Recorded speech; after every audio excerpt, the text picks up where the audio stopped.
Greetings and salutations, friends. My name is Timothy Fiddle. And I am Lord Voldemort.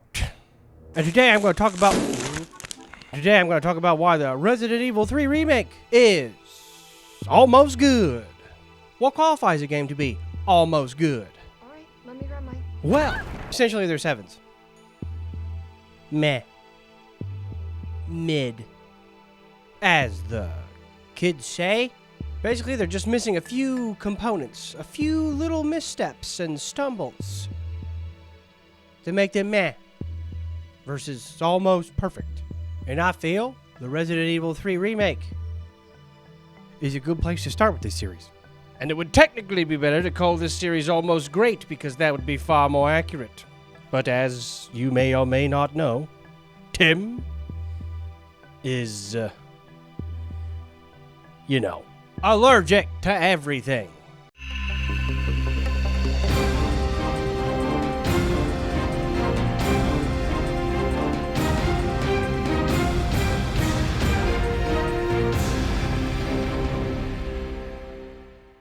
Now, first I'm going to talk about the stuff I like. The Nimmy. He's looking pretty neato. I remember when he first got spoiled and then I saw him and went, man, that looks like it hurt. I like that they added that he makes these creepy little zombie parasite guys with tentacles on their head. That's pretty neat. Pretty neat that he got flamethrower too. And I really do like the dog form. But that has an asterisk next to it, and I'll discuss why later. Second. Damn you, Guildenstern! Second. Jill is looking pretty good. It's 2025. It's socially acceptable now to say video game characters are hot. All sillies aside, I do like her new design. And I like her new voice actress. What the f***? Even though she's literally had a different one in every single Resident Evil game. In Revelations, she's Rukia Kuchiki. 3. Carlos. And all the other UBS CBS members. They're a lot more flushed out, even though it doesn't seem that way with some of them. They just die. But they made them all a bit neater in this one. And I actually, remember them better. For every Resident Evil fan, there seems to be that one side character that you don't remember, ever. Steve, Elena, Sheva, Jake, any of the ones from Outbreak. But for me, believe it or not, that character is Carlos. That's right, I remember Helena before I remember Carlos. I'm not saying he's bad or you're poopy for liking him. I just forget he exists. Now, I remember Carlos. Because I really like what they did with him in the Resident Evil 3 remake. So, yeah. I like that you get to go to the RPG with him instead of Jill, because he doesn't understand any of this stuff because he didn't work here. So he didn't understand who Marvin was, which, by the way, I also like that they explained a lot of stuff that it filled the gap between the 2 make and 3 make. 4. The gameplay. Did I skip 3? Damn you, Guildenstern. Dodge button. Yeah, I know there was a dodge button in the first one, but that was just kind of a crapshoot. This one, I'm able to pull it off successfully a lot more easily. And it feels a lot more easily. 7. The enemies. Both the old and the new. The zombies are whatever, but the Hunter Gammas, god damn. And the Hunter, whatever the other ones are called, they're scary too. And those new invincible zombies. Pale heads. 12. There ain't no fucking gravedigger. Yeah, that's a positive thing. Hashtag stupid anus worm. Hashtag gulp worm for life. Now for a quick word from our sponsors. Me. Because I made this video. Are you tired of Tim being Tim? Well, me too. And now, time for the bad. And how I think it could have been fixed to be on par with the other good remakes. Thing 1, Nimmy. Yeah, he's a problem. Oh, he's scary and his design's really cool. But I have a feeling that me and every other RE fan out there, the moment we played RE2 Remake and had our first encounter with Mr. X, we all unilaterally thought the same thing. Wow! He's following me through the whole police station. Man.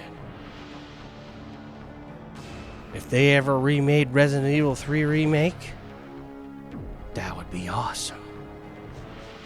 And then it wasn't. He doesn't stalk you around.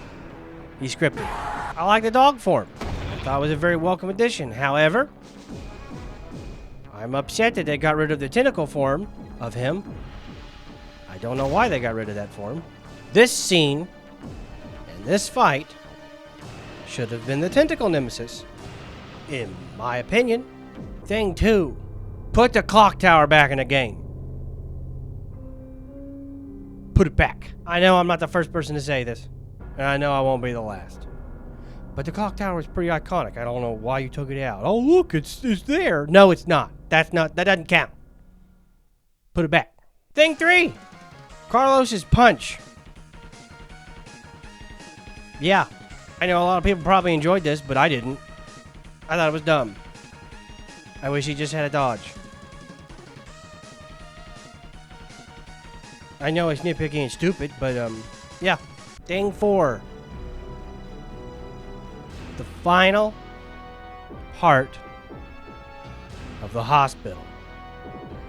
My God. It's terrible. Literally anything else. Anything else would have been better than this big pile of poop. Thing 5. The Nemesis dogfight. I see what they were going for. Big open space. Carlos is helping you. This is the disposal area that's kind of in the first one. The original one. Where they dump all the bodies and stuff. I think this is supposed to be this area. But this fight is... it's not fun. And that's the key word here. Not fun. It's not fun! Thing 6. Nikolai Commie Man. Kinda. You see, when I was discussing the prospect of a Resident Evil 3 remake with my friends... You don't have any friends, Tim. Yes, I do. You're the one that doesn't have any friends. Wait. Regardless, we all seem to come to the same conclusion that, man, they could really make Nikolai a really scary bad guy. And they did change some stuff, mostly aesthetically, that I liked, but he was still kind of not what I was expecting. Thing 7. There is no Thing 7. I think the final fight where Jill has the impossibly large anime gun and kills Nemesis with it is the most ridiculous thing I've seen in a good long while. And while, yes, it is stupid, I don't care. It felt good. The Resident Evil 3 remake, aka 3make, is the perfect example of a game that's almost good. And that's why I wanted to start off this new series with it. Yes, eventually I plan on doing more of these in the future with other games. But the frequency is probably not very often. Anyway, I hope everyone's having a fantastic day.